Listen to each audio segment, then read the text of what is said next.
Hola, ¿qué tal amigos? Mi nombre es Ana de León. Bienvenidos una vez más a su programa Deja que la historia te cuente.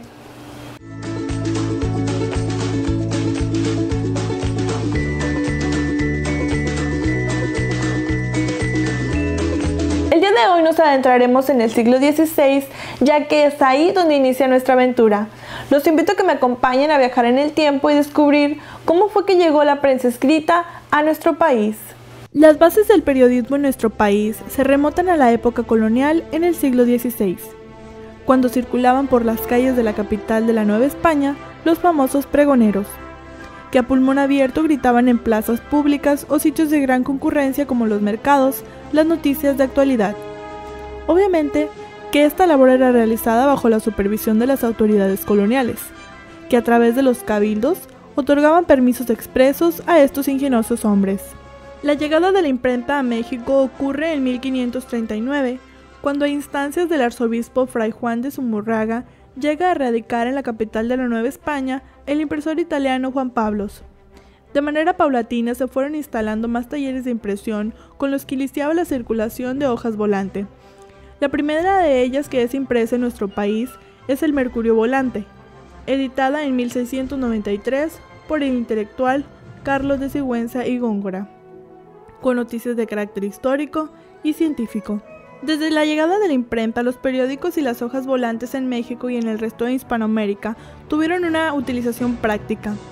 Jorge Calvín Montes, en su libro El Periódico, establece que en una gaceta de la época colonial del año de 1770 era posible encontrar una columna de acontecimientos o la historia de la época, un ensayo de origen local o importado sobre cualquier tema desde astronomía hasta el cultivo de las zanahorias. En las colonias, el periódico se popularizó por ser adaptado perfectamente a los requerimientos de hombres ocupados que tenían gran necesidad de información práctica sobre todos los temas en palabras sencillas. Definitivamente los pregoneros y la independencia fueron factores decisivos en el desarrollo y evolución de la prensa escrita. ¿Pero qué sucedió en el ámbito periodístico después de que los mexicanos logramos nuestra independencia? Posterior a la etapa del periodismo colonial en México, la escritora Petra Secanela ubica el inicio del periodismo político en México con la aparición del Despertador América, fundado por el cura Miguel Hidalgo en Guadalajara el 20 de diciembre de 1810 bajo la dirección de Francisco Severo Maldonado. Pero este no fue el primer periódico de la Providencia. 3 años antes apareció en el puerto de Veracruz el Jornal Económico Mercantil de Veracruz, con información muy ad hoc a las actividades de transporte y almacenamiento de mercancías de ultramar en esta ciudad.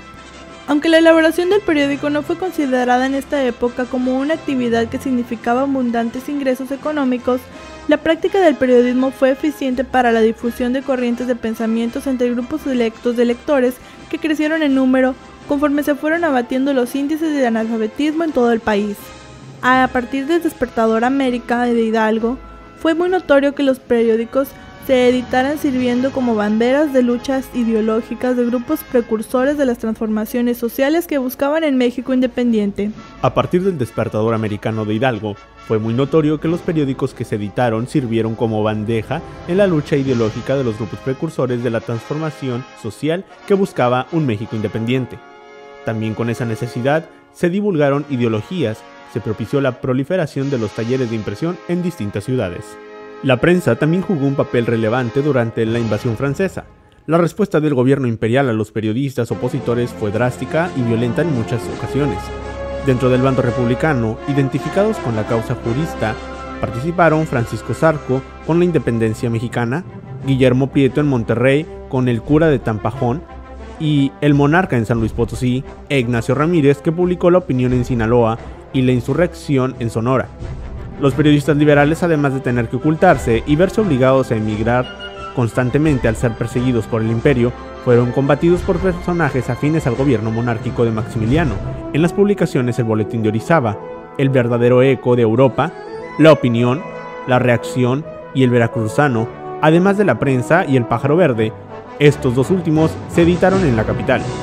En esta época el ataque, el insulto, la descalificación y la desentonación por unos y otro bando fueron la columna vertebral del contenido periodístico. Reynosa como ciudad fronteriza jugó un papel importante en la historia de nuestro país y, como era de esperarse, una fuente de noticias con gran potencial. Fue un hombre con el compromiso de informar a los reynosenses quien se dio a la tarea de cargar con tan honorable misión. La fundación del periódico El Mañana de Reynosa tuvo su origen en una propuesta que le hicieron al gobernador de Tamaulipas, general Raúl Gararte, al señor Heriberto de Ándar Amador, alcalde de la ciudad de Nuevo Laredo, Tamaulipas, y fundador de El Mañana de Nuevo Laredo desde el año de 1932, para que iniciara un diario en esta ciudad de Reynosa, Tamaulipas, ya que dicha ciudad apuntaba hacia un desarrollo económico para la explotación del petróleo en el año de 1947. En este caso, el señor de Ándar Amador, quien ya estaba próximo a terminar su gestión como alcalde, decide iniciarse en la ciudad de Reynosa, quedando a cargo su distinguida esposa, doña Ninfa Martínez Martínez. Tuvieron que pasar algunos 10 años para que el periódico de Reynosa comenzara a florecer para ser lo que es hoy en día. La señora Martínez, viuda de Ándar Amador, relató que su hermano Salvador Martínez y sus hijos, Salvador, Lauro, Homero y Mario, en un tiempo se hicieron cargo del diario. Fueron gente muy honesta, muy honrada, muy decente, que le dieron un gran prestigio y una gran honorabilidad a El Mañana de Reynosa, pues fueron lo suficientemente capaces para hacerlo progresar económicamente y lo dejaron con una gran solidez financiera y un muy buen camino. Ella recordó que en algún tiempo hubo la intención de vender el periódico a la familia Martínez García, incluso se le puso precio de 950,000 pesos, menos de 1,000,000 en aquel tiempo. Por fortuna, dijo que lamentablemente el costo que pidieron por el periódico les pareció muy alto a los compradores, y fue a partir del año de 1949 cuando el propio don Heriberto de Ándar Amador decidió estar al frente del periódico, trasladando a toda la familia de Ándar Martínez a radicar a la ciudad de Reynosa definitivamente.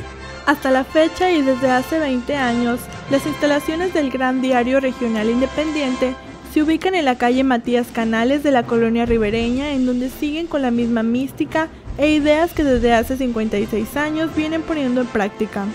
Informar a la comunidad de esta vasta zona de manera profesional y honesta.